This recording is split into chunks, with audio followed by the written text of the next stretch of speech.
നമസ്കാരം. ബ്രേക്കിംഗ് നേരം ആരംഭിക്കുന്നു. ആദ്യം നോക്കാം പ്രധാന വാർത്തകൾ.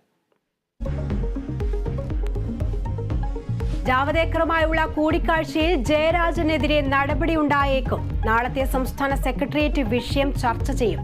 കൂടിക്കാഴ്ചയിൽ കേന്ദ്ര നേതൃത്വത്തിന് കടുത്ത അതൃപ്തി. മുഖ്യമന്ത്രിക്കെതിരെ ആരോപണം കടുപ്പിച്ച് പ്രതിപക്ഷം. കൊച്ചിയിൽ വാക്കുതർക്കത്തെ തുടർന്ന് ഒരാളെ കുത്തിക്കൊന്നു. കൊല്ലപ്പെട്ടത് തമ്മനം സ്വദേശി മനീഷ്.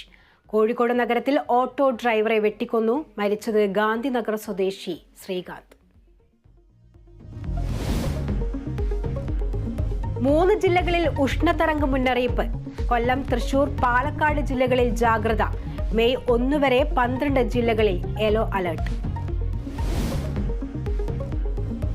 കുതിരാൻ തുരങ്കത്തിന്റെ അറ്റകുറ്റപ്പണി അനന്തമായി നീളുന്നു. ദുരിതയാത്രയ്ക്കൊപ്പം ടോൾ പിരിവും. പണി പൂർത്തിയാക്കാൻ 2 മാസം കൂടി വേണമെന്ന് അധികൃതർ.